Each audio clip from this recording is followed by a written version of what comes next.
las reacciones lumínicas del fotosistema 1. Y estaba este videito que les había dejado. Espérense que no compartí con video así. Haciendo sonido. Bueno, entonces, este videito que no, probablemente la mayoría no lo vio. Entonces, de este video básicamente es un, no les pusieron un resumen porque aquí tienen datos extra a lo que yo les di. De lo extra solo quiero que se fijen en el otro nombre que reciben los pigmentos accesorios, que se fijen en el otro nombre que reciben los fotosistemas y que se fijen en el nombre que recibe el portador que transporta protones del estroma al tilacoide. Esas tres cosas me interesan. Y como cuarta, ¿cuál es la molécula que pasa los protones al aceptor final, que es el NADPH? Esas cuatro cositas importantes de este video. Dime, Julián. Este informe nos va a pasar otra vez el OneNote para estudiar. Chato, si te fijas, yo creo que ya está puesto. O si te metes al del informe 1-2, como es el mismo libro, te sigue apareciendo. Pero tú dime si yo creo que ya lo tengo. Voy a probar, gracias. Va, ok, tú me dices después entonces. Va, entonces aquí vamos con el videito.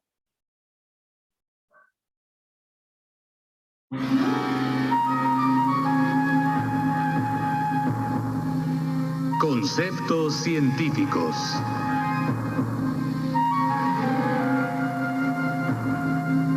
Fotosíntesis. La reacción luminosa.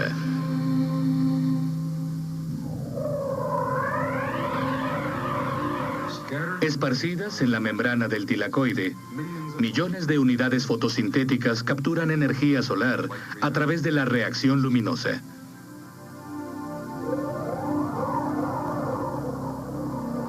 Cada unidad fotosintética consta de dos fotosistemas, llamados P680 y P700.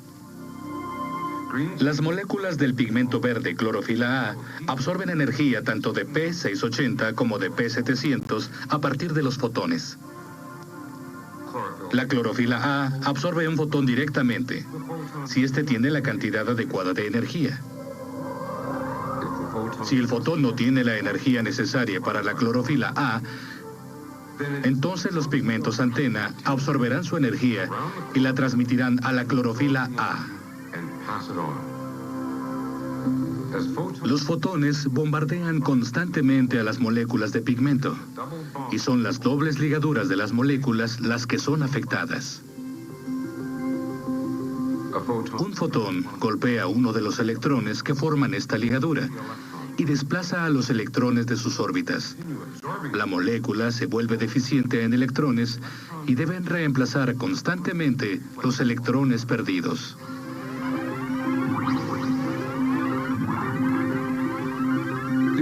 Estos electrones de reemplazo vienen del agua, que está disponible en el tilacoide.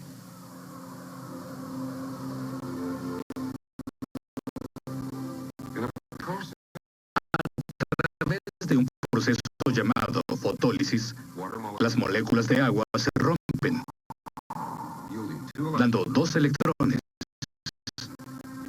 dos iones de hidrógeno o protones y un átomo de oxígeno, que rápidamente se une a un segundo átomo de oxígeno para formar una molécula de oxígeno gaseoso. Ese oxígeno se libera hacia la atmósfera. Los protones quedan dentro del tilacoide y los electrones libres reemplazan a los perdidos. Durante el proceso de absorción de fotones, esos electrones que perdió la P680 se llevan a través de moléculas transportadoras especiales al P700, que necesita electrones. Este a su vez los traslada a otro transportador que los envía a un sitio en el exterior del tilacoide llamado estroma.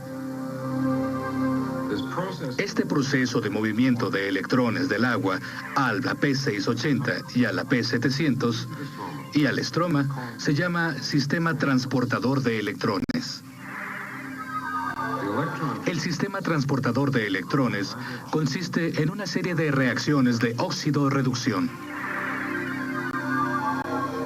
Por ahora, Pensaremos en las reacciones óxido-reductivas en su forma más simple. Oxidación significa perder electrones. Y reducción es el proceso contrario, significa ganar electrones. Tanto la reducción como la oxidación son necesarios para el funcionamiento del sistema de transporte de electrones. Cada vez que una molécula transportadora pierde un electrón, se dice que se oxida. Y el transportador de electrones que lo recibe se reduce. Aunque la principal función del sistema transportador de electrones es mover electrones a través de la unidad fotosintética, algunas moléculas transportadoras tienen otra función, y esta es transportar electrones y protones en forma de átomos de hidrógeno. Por esta función extra, se les llama transportadores de hidrógeno. Uno de los transportadores de hidrógeno, la plastiquinona o PQ, localizada entre el fotosistema 680 y el fotosistema 700, actúa como una bomba de protones entre el estroma y el interior del tilacoide. Los protones están fuera del tilacoide, en el estroma. Y la función de la PQ, además de transportar electrones, es transferir protones desde el estroma hacia el interior del tilacoide. Pero la PQ no puede transportar protones libres. Solo lleva átomos de hidrógeno. Para solucionar este problema, recoge electrones del sistema transportador. Luego, 2 protones del estroma y los combina para formar 2 átomos de hidrógeno. Cuando PQ adquiere 2 átomos de hidrógeno, gana electrones. Por lo tanto, se reduce. La PQ reducida se llama PQH2. El H2 significa que está cargando 2 átomos de hidrógeno. Ahora veremos la habilidad única de la plastiquinona. Esta se mueve o difunde hacia la membrana del tilacoide, hacia su borde interno.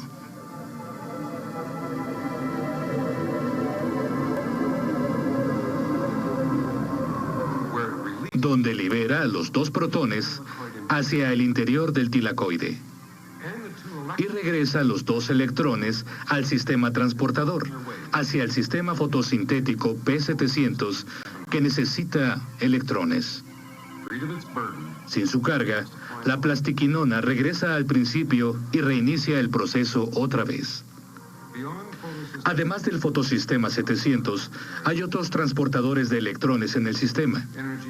Los electrones con mucha energía del P700 pasan de un transportador al siguiente, hasta que llegan a la pequeña molécula FAD, al final de la cadena de transportadores.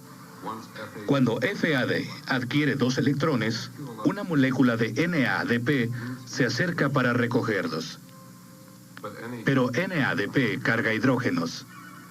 Así que en el momento en que los electrones pasan de FAD a NADP, 2 protones del estroma se combinan con los electrones para formar 2 átomos completos de hidrógeno. Al ganar electrones adquiriendo 2 átomos de hidrógeno, NADP se ha reducido y se llama NADPH2. El NADPH2 reducido se regresa al estroma. Así que el transportador de hidrógeno realiza 2 tareas distintas. Transporta electrones y protones. Los protones liberados por la plastiquinona se unen a los protones liberados durante la fotólisis del agua, incrementando gradualmente la concentración de protones en el interior del tilacoide. Estos protones juegan un papel muy importante en la fotosíntesis. Cuando aumenta la concentración de protones, el exceso de estos se libera a través de unos canales iónicos específicos en la membrana.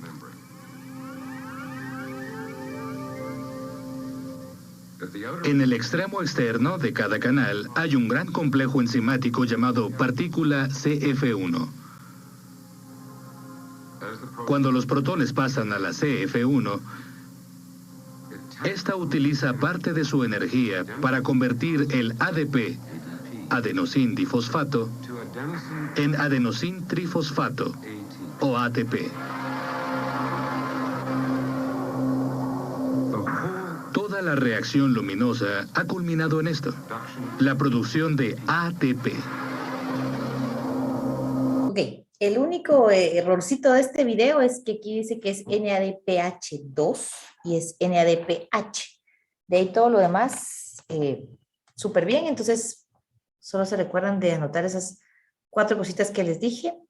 Y no sé si hay dudas de este video. Es básicamente un como resumen de lo que yo les dije. Y pues viéndolo animado, yo sé que a algunos les sirve ver esa parte. Entonces ahí terminamos reacciones luminosas. Básicamente lo importante para la planta es haber producido el ATP y el NADPH. Y luego entonces ya entramos al ciclo de Calvin, que el ciclo de Calvin básicamente va a ocurrir en el estroma, o sea, en la parte fluida del cloroplasto. Se va a utilizar la energía que lleva el ATP y se va a utilizar los hidrógenos que está aportando el NADPH y también en menor cantidad la energía que provee. O sea, en cuanto a energía, la que libera el NADPH al romper su enlace es mínima. Lo importante de él son los hidrógenos. Y estas dos cosas, la energía del ATP y los hidrógenos del NADPH, van a servir para producir glucosa. Entonces aquí hablamos del término fijación del dióxido de carbono. ¿A qué me refiero con fijar el dióxido de carbono? Regresando a información del informe pasado, les había hablado que los gases, entre los que obviamente está el oxígeno y el CO2, se mueven a través de la membrana por difusión simple.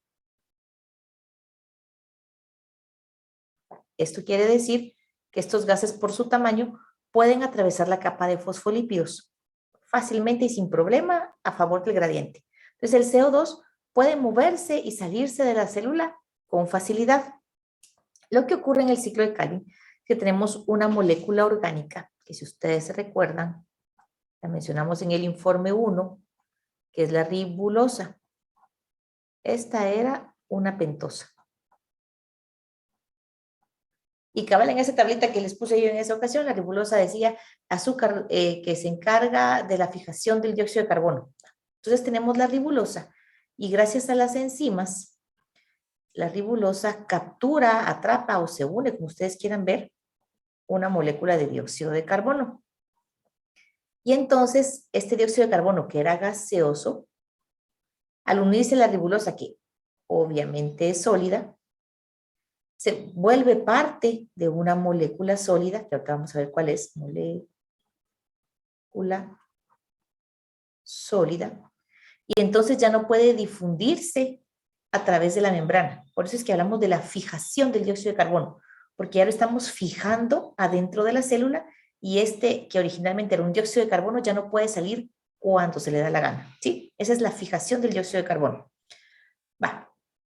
Entonces, si se fijan en la, me voy a subir.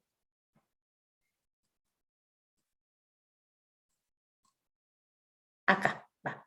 Aquí tenía cabal esta, que es la reacción general. Yo aquí esto se los agregué hoy en la mañana. Cabal marqué con anaranjado lo que son las reacciones lumínicas. Cambié el orden, ¿se recuerdan que les dije que iba a cambiar el orden? Aquí ya cambié, que está la energía lumínica y el agua. Aquí obviamente está el agua, estoy agarrando la luz, produje oxígeno, también está marcado aquí en anaranjadito. Y luego nos quedaba pendiente el dióxido de carbono, que lo marqué aquí, y que va a salir glucosa. Entonces, esta es la parte del ciclo de Calvin. Se los puse aquí, ciclo de Calvin, y está en verdecito. Entonces, nos quedaban pendientes usar 6 dióxidos de carbono. Entonces, bajo. Y aquí voy. Va. Ahora, aunque yo tenía 6 dióxidos de carbono, fíjense que aquí realmente le estoy poniendo que hay 3 dióxidos de carbono, o sea, la mitad. Esto quiere decir que mi ciclo de Calvin tiene que dar 2 vueltas completas para realmente utilizar los 6 dióxidos de carbono que yo necesito. Entonces, ¿qué es lo que pasa? Se lo voy a explicar así de la forma más Mickey Mouse que se pueda, ¿sí? Está la ribulosa bifosfato, que es mi pentosa, Se dan cuenta, 1, 2, 3, 4 y 5 carbonos. Entonces es una molécula de 5 carbonos. Y cada molécula de ribulosa puede capturar un dióxido de carbono. Entonces, 5 más 1, automáticamente aquí se me forman 3 moléculas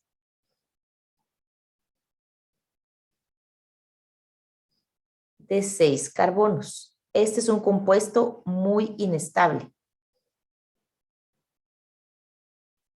Eso quiere decir que a la menor oportunidad o en un corto tiempo, esa molécula de 6 carbonos se va a dividir. Yo aquí tenía 3 moléculas de 6 carbonos y al dividirse ahora tengo 6 moléculas de 3.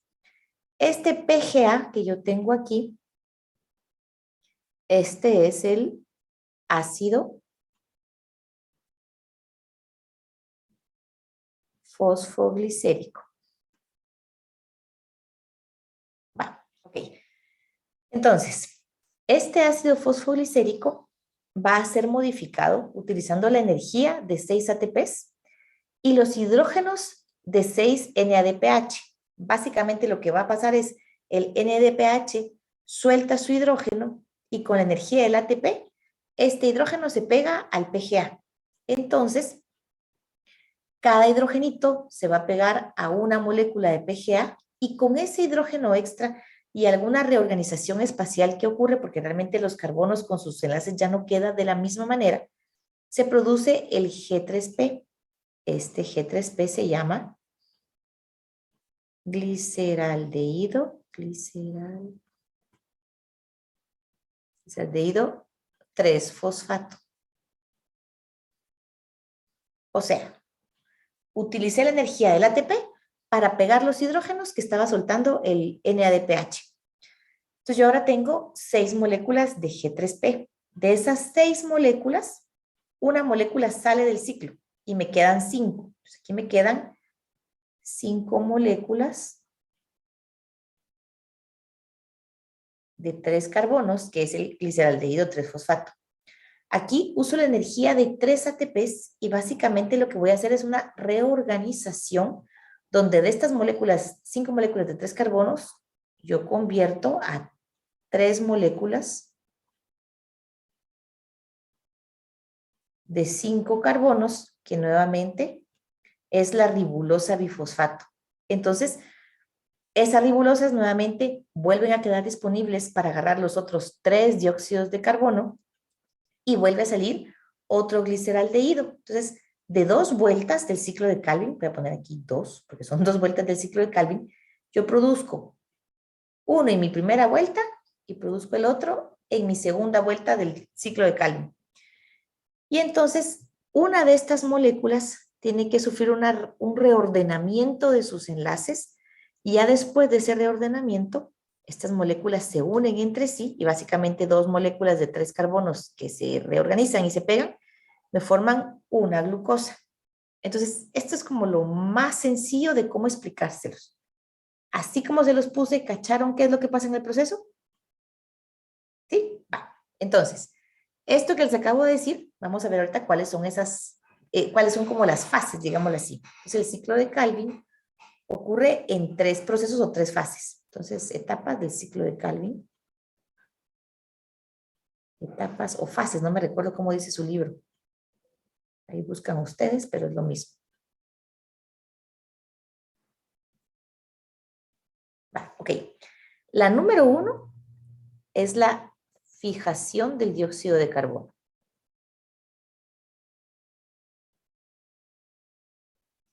¿Qué ocurre en esa fijación? Tengo la ribulosa RUBP, que yo creo que no le puse el nombre ahí arriba, ribulosa bifosfato más CO2, ¿sí? Esa es la fijación del dióxido de carbono. Se unen estas 2 moléculas. Vamos a ver si no... Ah, bien, aquí está el ribulosa. Solo voy a poner aquí el nombrecito de este RVP. Esto se llama ribulosa bifosfato.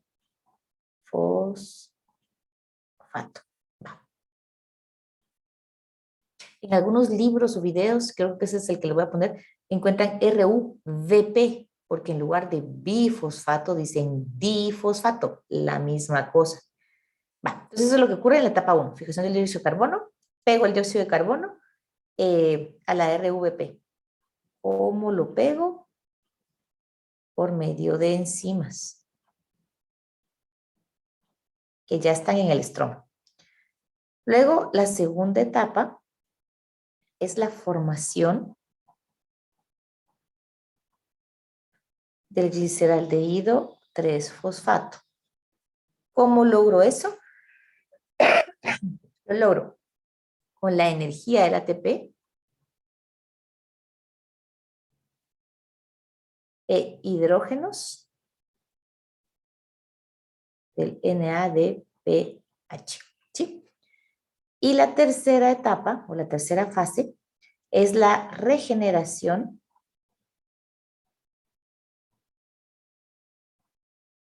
de la ribulosa bifosfato. ¿Cómo? Por la energía del ATP. Entonces, a grosso modo, esto es lo que pasa en el ciclo de Calvin. Volvemos parte de una molécula sólida del dióxido de carbono, la fijación. Luego modificamos agregando hidrógenos y formamos el gliceraldehído 3-fosfato. Luego de esas moléculas que se forman, una sale del ciclo y las demás regeneran la ribulosa. La ribulosa es sencillamente mi pentosa. La voy a dibujar aquí así de forma... Esto tal cual es la ribulosa. Y cuando decimos bifosfato, es porque a esa pentosa le voy a poner un grupo fosfato de un lado y de otro lado otro grupo fosfato. ¿Sí? Literalmente la ribulosa bifosfato es un azúcar que tiene pegados 2 fosfatos. Va. ¿Dudas hasta ahí? Vale, entonces aquí la continuación del videíto de cómo ocurre el ciclo de Calvin. Este video empieza cabal hablándoles de cómo, de todo lo que pasa en las reacciones lumínicas. Voy a bajar a compartir esto para poner bien el sonido. Entonces aparte me la voy a saltar. En la atmósfera y produce NADPH. La reacción oscura sucede en el estroma y genera todos los productos finales de la fotosíntesis: glucosa, celulosa, proteínas y almidón. Ahí el único error es proteínas. Proteínas no se producen. Ahora, glucosa sí, y luego todos los derivados que pueden ser disacáridos o polisacáridos, entra. Proteínas, nel. Se llama reacción oscura porque la energía requerida para las reacciones que suceden en ella no proviene de la absorción directa de fotones. Pero sus necesidades energéticas se satisfacen con los productos de la reacción luminosa, ya que la reacción luminosa necesita luz y la reacción oscura depende directamente de la energía generada en la luminosa. Ambos procesos ocurren durante las horas de sol. A principios de la década de los 40, el bioquímico americano Melville Calvin pasó más de 20 años investigando al carbono en la fotosíntesis.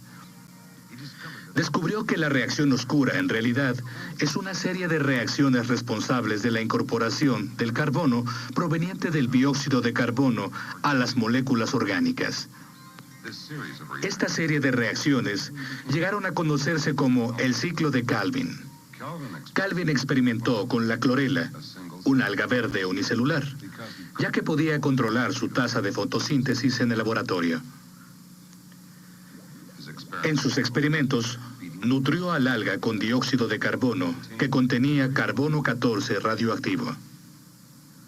Luego expuso el agua a la luz y, para su sorpresa, descubrió carbono radioactivo en el compuesto de 3 carbonos ácido fosfoglicérico, o PGA, tras solo 5 segundos de iluminación. Conozcamos las reacciones individuales del ciclo de Calvin, comenzando con una molécula de 5 carbonos, la ribulosa fosfato o RUP. Esta está presente en todo el estroma. El RUP encuentra una molécula de ATP creada en la reacción luminosa. En la reacción 1, el ATP dona su tercer grupo fosfato al RUP. El ATP, sin un grupo fosfato, se transforma en una molécula con menos energía, el ADP. Este va a buscar energía en la reacción luminosa. RUP ha ganado un segundo grupo fosfato y ahora es un ribulosil difosfato o RUDP. El di del difosfato significa que tiene dos grupos de fosfato. El dióxido de carbono que ha entrado en la planta se introduce al ciclo de Calvin. En la reacción 2, una molécula de dióxido de carbono se combina con el RUDP, formando un compuesto inestable de 6 carbonos. En la reacción 3, este compuesto inestable se divide en 2 moléculas de ácido fosfoglicérico o PGA. Cada una tiene 3 carbonos. En la reacción 4, las moléculas de ATP vuelven a incorporarse al ciclo. Cada molécula cede su tercer grupo fosfato a una molécula de PGA.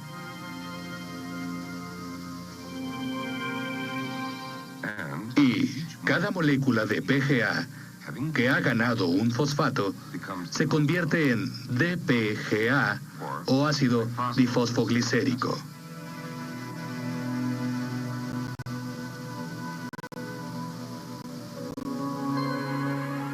En la reacción 5, un NADPH2, otro ingrediente proveniente de la reacción luminosa, entra en escena.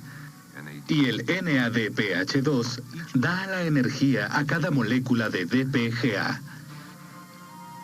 2 moléculas de DPGA pierden un grupo fosfato y se convierten en compuestos de 3 carbonos llamados fosfogliceraldehídos, o también PGAL. Solo hay un impedimento para que estas moléculas se conviertan en glucosa. Si usamos la analogía de la llave y la cerradura, las 2 PGAL representan 2 llaves. Una debe transformarse. Y eso es lo que sucede. Con la ayuda de las enzimas, una de las moléculas de PGAL se convierte en una molécula inestable llamada DHAP. Ahora la llave cabe en la cerradura. Y el inestable DHAP se combina rápidamente con el PGAL y forma una molécula de fructosa difosfato. Tras unas cuantas reacciones enzimáticas, pierde un grupo fosfato y se produce una glucosa fosfato. La glucosa fosfato puede desfosforilarse, es decir, perder el grupo fosfato para convertirse en glucosa, una azúcar simple. Si no se requiere la glucosa en ese momento, la planta la almacena en forma de almidón, como reserva a largo plazo.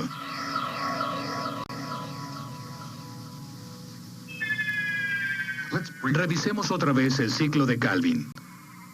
La reacción 5 produjo moléculas de PGAL. Sorprendentemente, muy pocas moléculas de PGAL llegan a ser glucosa o almidón. Más del 80% son usadas para producir nueva ribulosa fosfato, que cierra un círculo imaginario completando el ciclo de Calvin. Al observar el ciclo de Calvin en una forma esquematizada, su naturaleza cíclica se hace evidente. El ATP dona un grupo fosfato, convirtiendo la ribulosa fosfato en ribulosa difosfato. La adición de dióxido de carbono forma un compuesto intermediario inestable que rápidamente se divide en dos moléculas de ácido fosfoglicérico. Luego, más ATP reacciona con las dos moléculas de PGA, dándoles a cada una un grupo fosfato adicional y produciendo ácido difosfoglicérico. Las moléculas de NAPDH2 de la reacción luminosa infunden nueva energía y transforman ambas moléculas en DPGA o fosfogliceraldehído. Una de las dos moléculas de PGAL es transformada enzimáticamente en DHAP, de modo que pueda combinarse con el PGAL restante y hacer glucosa fosfato. Finalmente, se produce glucosa simple, y las moléculas de PGAL no usadas se convierten en RUP, llevándonos hasta el principio.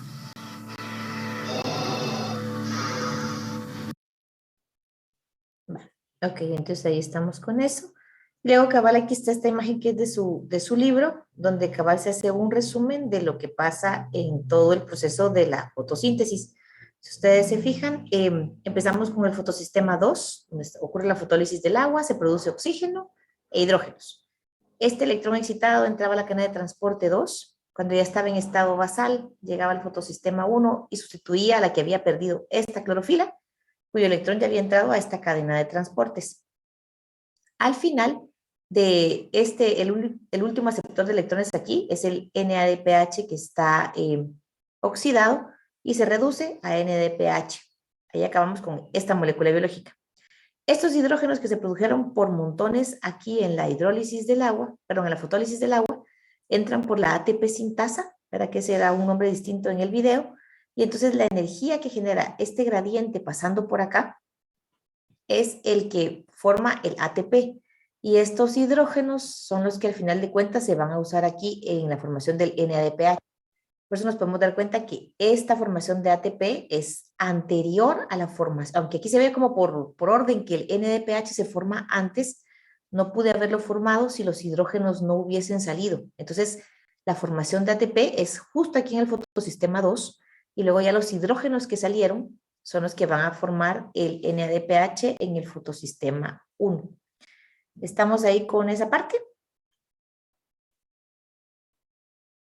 Entonces ahí nos quedamos cabal por hoy. Voy a dejar de compartir. ¿Sí te aparecían los documentos, Julián? Sí, sí me aparecieron, gracias. Buenísimo, ok. Que tengan buen día hoy y nos vemos. Gracias, Erika. Feliz día.